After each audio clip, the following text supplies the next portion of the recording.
Paul Brody is a principal and the global blockchain leader at A. We were promised a global financial and industrial revolution. We got a Mango tracker. 3 years since enterprises started exploring the possibilities in blockchain, it's perfectly understandable to be disappointed with what we've got so far. But believe it or not, the seemingly banal applications for blockchain we're seeing, from food traceability to software licenses, are a big deal and rightly worth celebrating. The biggest journeys take place one step at a time, and when it comes to enterprises, it's a particularly long journey.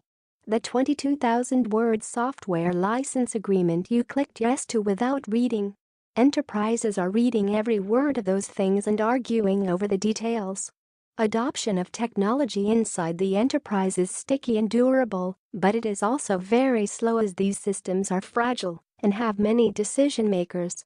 If you want to beg forgiveness rather than ask for permission a la Uber, that's your call. If you want to put a Fortune 500 company's cars into an asset-sharing system, be prepared to spend the next year locked up with the legal team. As important as the milestones achieved so far have been, there's a much longer way to go, and in this series of articles, I will examine the key transformations that need to take place for blockchains to go from interesting prototypes to production systems solving niche problems to general-purpose tools for moving value of all kinds around. We're just transitioning from the interesting prototype into the niche problem-solving category, with things like food and wine traceability and software licenses leading the way as good case examples. Going public. Right now, nearly all enterprise blockchain examples are confined to private networks and, typically, non-financial systems. To get from niche use cases to general-purpose transactions suitable for all businesses, 4 transitions must happen. The first is a shift from private, permission blockchains to their chaotic, public, and permissionless counterparts. Like the move from private companies' systems to the internet, it looks scary now, but in a few years, we will all look back upon it as inevitable.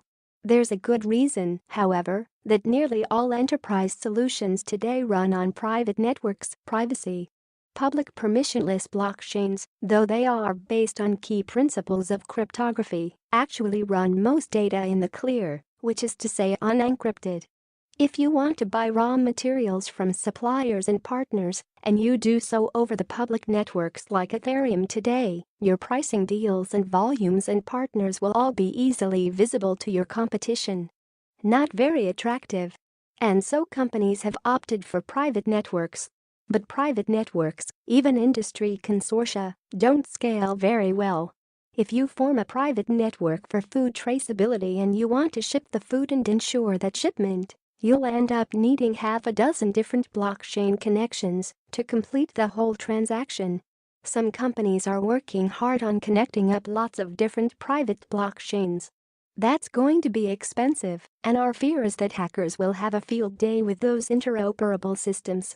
This isn't a strategy that has worked in other industries and eras, and we don't see it having a better fate this time around either. If you've been around long enough, you remember when companies had point-to-point connections for their email systems. It worked, just barely, but only for a few companies, to talk to each other. While keeping data private. The internet and public key encryption made it possible for us to email everyone, everywhere securely without any predefined interconnections. With zero-knowledge proofs, we believe the same will be possible for blockchain transactions. This technology, which has been proven in a number of prototypes, is now being industrialized. It will allow all companies to work on public blockchains and to enter into contracts with each other securely and privately. The mathematical principles that underpin zero-knowledge proofs are very complex, but the effect is very simple. I can prove to you something is true. I have a certain number of mangoes, or I have delivered them to a certain customer or location without enabling anyone else to understand the underlying data. This means you can preserve the immutability and redundancy of a blockchain by allowing anyone to verify the truth of information and approve a transaction, something that is critical to consensus algorithms in decentralized systems, without exposing the details for all to see. The same scenario we discussed before: buying product, shipping it, insuring it and tracking it and paying for it can not only be done with a single contract with multiple parties, it can all take place on the same blockchain and be executed securely, privately, and reliably.